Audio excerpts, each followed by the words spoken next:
ponencia, Notas a una filosofía crítica y dispersa de lo concreto.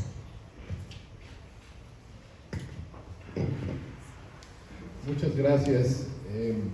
Debo agradecer al organizador de este evento por invitarme a continuar la fiesta, ahora aquí en la Facultad de Filosofía y Letras, en el edificio Adolfo Sánchez Vázquez. Y estoy muy de acuerdo con lo que comentaba Carlos, que también comentó Omar, de esta importancia de leernos entre nosotros, de comentarnos, de trabajar entre nosotros. Me comentaba un colega que es venezolano, pero trabaja en Canadá, que, digamos, conoce ambos mundos, ¿no? El primer mundo y el mundo en vías de desarrollo, y dice que la gran diferencia, el gran superpoder de estos grandes universidades o estas universidades del primer mundo es que la gente se toma en serio, ¿no? Toma en serio su trabajo, se discute y se lee, ¿no? Y aquí de repente tenemos esta tendencia a no tomar en serio al prójimo, ¿no? Por decirlo de alguna manera, y en ese sentido se me hace una labor muy importante esta de reconocer, de hacer un homenaje a alguien que ha sido muy importante en pues la filosofía mexicana. Y justo a partir de preparar esta intervención, leyendo el libro de Filosofía Mexicana de Aureliano Ortega, descubrí muchas cosas que no había pensado, ¿no? Otras que son semejantes a lo que había leído y que me parecen muy interesantes, y de hecho vi necesario pedirle a Aureliano pues una colaboración de antologar uno de sus textos de este libro, porque justamente creo que engarza varios aspectos y varias problemáticas desde la teoría crítica, desde la digamos crítica marxista hacia la filosofía mexicana. Entonces, específicamente yo creo que Aureliano establece una especie de género crítico, un estilo crítico que invita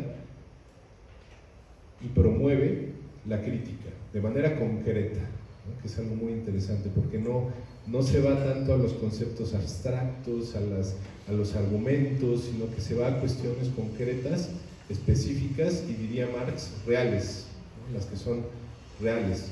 Entonces, a partir de eso, sin embargo, algo que de repente me abismó un poquito es esta especie como de crítica infinita, ¿no? O sea, como que no hay un momento en que se detenga, siempre hay algo que criticar, siempre hay algo que criticar, y de repente uno se abisma, ¿no? Porque dice, ¿y entonces en qué quedamos? Y claro, esa crítica, creo yo, es como esta esperanza de iluminar el futuro, ¿no? Que es lo que pensaba un poco a raíz de lo que decía Carlos Oliva, de estos marxismos revolucionarios, ¿no? que están pensando en el futuro de manera muy importante. Entonces, quisiera desarrollar un poquito estas ideas a partir de algunas citas de Aureliano y algunas citas de Marx, pero básicamente mi interés es pensar con Aureliano y volver a criticar, volver a pensar la necesidad de una filosofía concreta, quizá una filosofía dispersa como la que postula Aureliano en este texto, ¿no? Que tenga que ver con la práctica, con la praxis, y en esa medida no se complique tanto con conceptos, con abstracciones, con discursos académicos, porque ahí parece ser un vínculo aureliano entre lo abstracto y lo académico, que claro, y sobre todo en filosofía, cuando hacemos teoría usualmente es abstractamente, es con abstracciones, hacemos conceptos, teorías, doctrinas, hipótesis, que de repente arrasan con lo concreto, ¿no? Y se nos olvida lo concreto. Sin embargo, nos dice Marx, justamente nosotros somos seres concretos, y ese discurso que realizamos tiene efectos específicos en las personas, y eso es lo que hay que considerar principalmente. Entonces, ¿cómo vamos a realizar cambios en la sociedad si no es siendo conscientes de esta concretud, por así decirlo, del discurso? Sin embargo, y es algo que yo le quisiera preguntar a Aureliano, si no también dependemos en gran medida de las abstracciones, ¿no? Si no hay quizá en México un miedo a la abstracción, es decir, una tendencia a que no hagamos abstracciones. Es decir, si alguien hace una abstracción, tiene que ser importada, ¿no? A nadie se le permite aquí generar un concepto, generar una teoría propia, ¿no? Generar un argumento abstracto, digamos, abstracción desvestida de elementos concretos, porque quizá no nos hemos dado ese espacio como de también generar esas abstracciones, y eso es un poco lo que quisiera preguntarle. Pero antes, este punto de lo concreto y lo abstracto creo que es muy iluminador si comparamos lo que podríamos llamar el mundo matemático de Descartes y el mundo económico de Marx, ¿no? Porque es una cuestión que tiene una raigambre ontológica, ¿no? No es solamente una cuestión de discursos, sino que tiene que ver con la concepción del mundo. Si nosotros vamos al mundo de Descartes, el mundo matemático de Descartes, este es un mundo donde toda porción de materia, mientras tenga la misma magnitud y forma, vale lo mismo. Es decir, es este mundo que nos invita a imaginar Descartes en el mundo tratado de la luz, donde pues en realidad todo está hecho de la misma materia. Es un mundo muy adecuado porque permite matematizar justamente cualquier objeto, ¿no? Y nos permite justamente controlarlo, nos permite hacer técnica, ¿no? Porque a la vez que homogeneizamos todo, le perdemos el respeto, ¿no? Porque todo está hecho de la misma materia y realmente nada es espiritual. Las diferencias entre partículas se dan por el tamaño y la velocidad. Entonces, ¿qué dice Descartes? Si yo quiero determinar cuál es la diferencia entre el fuego y el agua, por ejemplo, lo único de lo único que me tengo que preocupar es del tamaño y de la velocidad de las partes, porque todo tiene el mismo valor, ¿no? Todo está hecho de la misma materia y las leyes del movimiento son universales y divinas, ¿no? Este mundo, aunque en algún punto dice que es imaginado, siempre será igual, siempre ha sido igual y siempre será igual, siempre siguen las mismas leyes, son universales y necesarias. Y es un mundo desencantado, ¿no? Es un mundo donde no hay magia, donde no hay angelitos, donde Dios propiamente no opera, ¿no? Entonces eso garantiza que si yo dejo caer este teléfono, siempre va a ir al piso, ¿no? Porque ¿qué tal que creo en ángeles? Si yo creyera realmente en ángeles que operan en el mundo material, no podría estar seguro de que el celular va a caer, porque bien podría ser que apareciera un angelito y no dejara que cayera, ¿no? Entonces, es un mundo desencantado y es un mundo abstracto, ¿no? Las porciones de la materia se conciben de manera plenamente abstracta. Este teléfono no existe como teléfono, sino que existe como una parte de la materia, una porción de la materia que es equivalente a las demás. Es decir, que en realidad, si yo pudiera extraer un átomo de esta hoja de papel, lo podría intercambiar por un átomo de este celular, o una porción de materia, mientras tenga el mismo tamaño, tenga la misma figura. Lo que importa es cómo se mueva, y eso depende de la situación en la que se encuentre, pero la materia es intercambiable, ¿no? Es intercambiable. En contraste, en el mundo económico de Marx, no toda porción de materia vale lo mismo, depende del trabajo que implique, en principio, ¿no? Es decir, justamente lo que viene a postular Marx frente al mundo matemático de un Descartes, de un Newton, es que efectivamente no todo es igual, no toda la materia vale lo mismo. ¿Por qué? Porque está mediada por una sociedad, está mediada por la humanidad, y en esa medida el valor real es el valor concreto que aparece para los seres humanos, no es el valor abstracto que tiene que ver con una configuración matemática de la realidad. Si bien es cierto, esa configuración matemática nos va a permitir controlar el mundo, la realidad es que vivimos en un mundo lleno de desigualdades, ¿no? Y de, como muy bien remarca también a propósito de la filosofía mexicana de Aureliano Ortega, de lucha de clases, ¿no? Entonces, en el mundo económico de Marx, no toda porción de materia vale lo mismo, depende del trabajo que esté implicado, ¿no? Entonces, yo no puedo decir, bueno, pues esta hoja de papel la enrollo y hago una cantidad de materia igual a este celular. Entonces, ¿la puedo intercambiar? Pues ya no va, ya no es tan fácil intercambiarlo, porque igual sí es la misma materia, pero el trabajo implicado en producir una hoja pues es menor al trabajo implicado en producir un celular, ¿no? Implica menos tiempo de trabajo, menos inversión, etcétera, etcétera. Entonces, el valor real, el valor concreto de esos dos objetos es completamente distinto. Las diferencias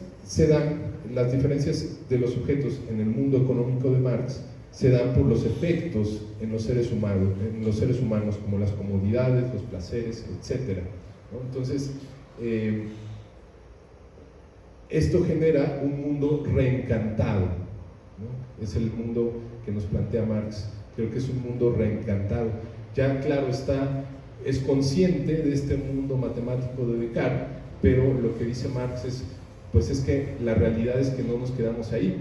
De manera abstracta pensamos ese mundo, pero cuando vamos a lo concreto, lo que tenemos es la magia de la plusvalía y del trabajo humano, ¿no? Justamente una magia que es un poco, digamos, irónicamente llamada magia, y la otra que parece que sí es magia, que es la capacidad creativa del ser humano, ¿no? Entonces, esa capacidad de convertir una porción de materia en un celular, pues más allá de las mediaciones, por así decirlo, industriales y demás, pues es una especie de magia, ¿no? Es algo que quién sabe cómo se puede explicar, que tiene que ver con la genialidad, con la creatividad, etcétera. Entonces, este mundo se reencanta. Claro que el encantamiento para el capitalista va a ser la plusvalía, ¿no? Que es justamente lo que Marx va a describir y criticar muy claramente, como en realidad no es una magia, sino que consiste en la explotación, ¿no? No tiene que ver con que de repente el dinero se hace más dinero y entonces el capitalista sale con sus alas de mariposa y dice, no, es que todo el dinero que generé porque tenía dinero, y en realidad lo que está pasando es que está explotando a sus trabajadores, ¿no? Entonces, es una magia irónica, pero una magia que existe, digamos, en el comercio cotidiano de las personas, y una magia real, que sería la de la creatividad y la del trabajo humano. En este mundo económico de Marx, las leyes están dadas por movimientos históricos y humanos. Entonces, también las leyes pues van cambiando, y el mismo Marx dice en el manifiesto del Partido Comunista que lo que él está diciendo aplica para su contexto, que incluso es un contexto que ha cambiado, ¿no? Entonces, que en otros contextos aplicarán quizá otras leyes, otros movimientos, ¿no? Que es algo también que me gustaría pensar con Aureliano Ortega, y es la cuestión de cómo recuperar a pensadores como Marx, ¿no? Es decir, porque digamos que la Inglaterra o la Alemania del siglo XIX pues ya no es el México del siglo XXI, ¿no? Pues muy distinto, es otro contexto. Sin embargo, las abstracciones marxianas nos permiten comprender este contexto, pero ¿hasta qué punto? ¿Hasta qué punto estas abstracciones nos permiten comprender a Marx, el Marx que vivió en el siglo XIX? ¿Hasta qué punto nos permiten comprendernos a nosotros mismos? ¿Qué tanto las abstracciones permiten también una cierta magia de pasar entre contextos, de pasar de un contexto a otro? Y sin embargo, al hacer esta conversión, esta traducción, se necesita un trabajo de concreción para llevar esas abstracciones a lo concreto. Repito, creo que aquí siempre hay un trabajo entre lo abstracto y lo concreto. Y finalmente, este punto, justamente, mientras que el mundo matemático de Descartes es un mundo abstracto, el mundo económico de Marx es un mundo concreto. Entonces, a partir de esto, quisiera recordar lo que dice Marx en las tesis de Feuerbach.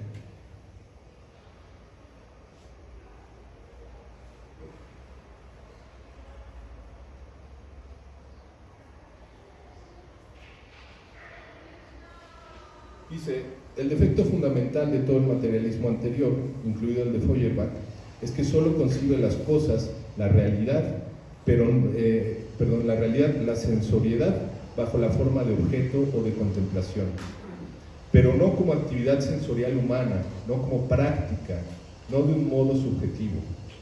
De aquí que el lado activo fuese desarrollado por el idealismo, por oposición al materialismo, pero solo de un modo abstracto, ya que el idealismo naturalmente no conoce la actividad real, sensorial como tal.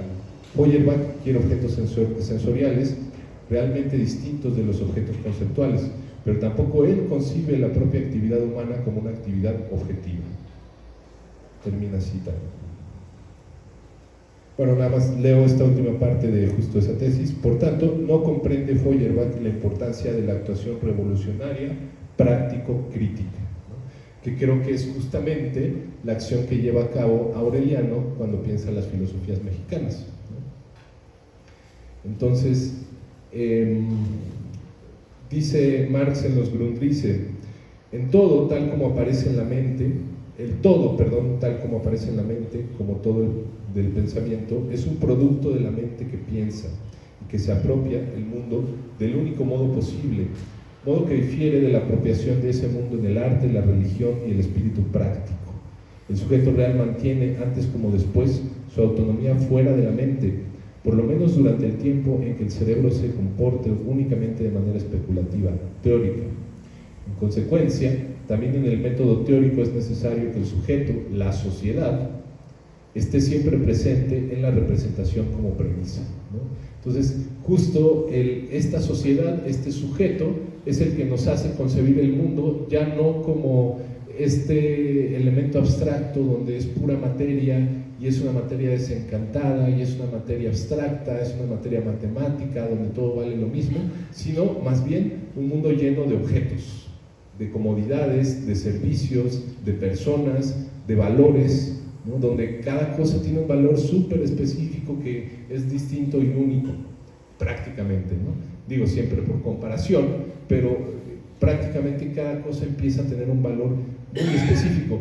Y es así, creo yo, como lee Aureliano Ortega la filosofía mexicana, ¿no? No como una, digamos, tradición abstracta, una arquitectónica dada en la historia, sino más bien como un conjunto de elementos únicos, dispersos, valiosos de manera distinta y diferenciada con respecto a lo demás.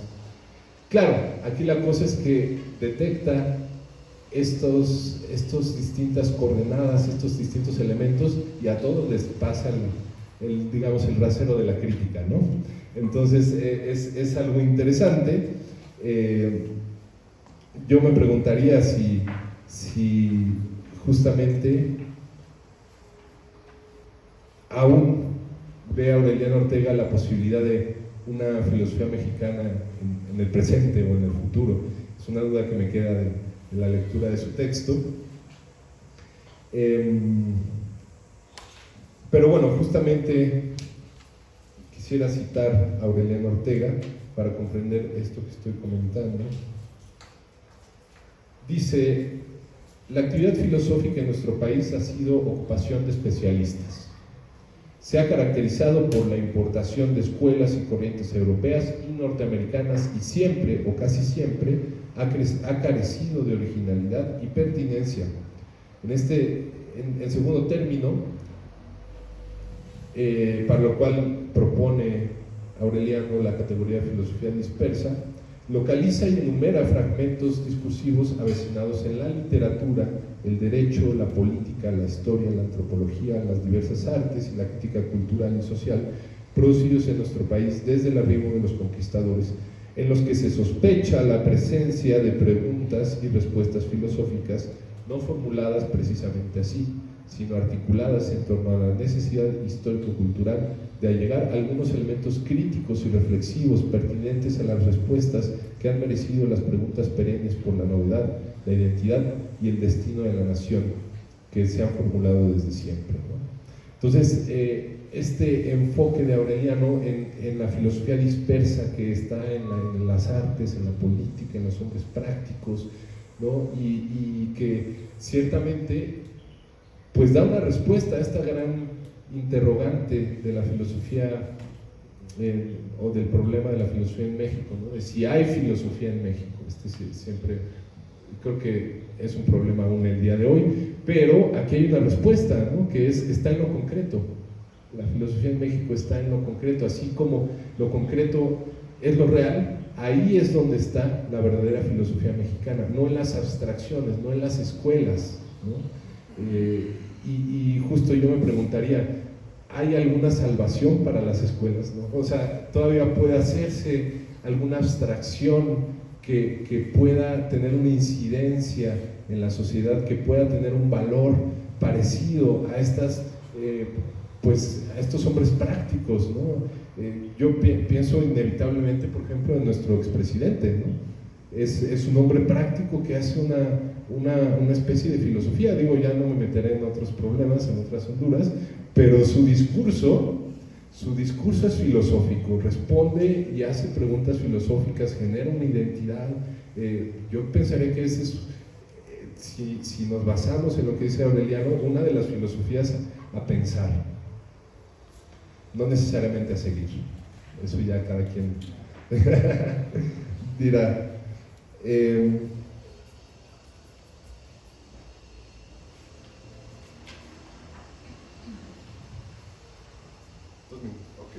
Entonces, vamos a nada más ver rápidamente dos cuestiones. Una cita donde nos dice Aureliano: he aquí un importante, quizá definitorio rasgo dominante del pensamiento filosófico mexicano, su vocación por lo concreto. Vocación por lo concreto, por lo urgente, por aquello que en ocasiones pone a todo el país en vilo, o que, pasada la tormenta, reclama una no menos urgente salida de la conmoción y la anomia, ¿no? Nuevamente este punto de que la filosofía en México se hace en la acción, se hace en la praxis, ¿no? En lo concreto. Y finalmente, una noción que creo que es muy importante de lo que nos dice Aureliano, que creo que es, según mi hipótesis, hacia donde iría la respuesta de lo que le preguntaba, ¿no? Que nos dice que la agenda de la empresa teórico-crítica ineludible para la filosofía mexicana es desmontar el mito de la nación pueblo mexicano, ¿no? No sé si aún siga suscribiendo esa tarea Aureliano, pero me parece una tarea muy digna y que creo yo que mejor en la medida en la que se haga concreta. ¿Cómo es hacerla concreta?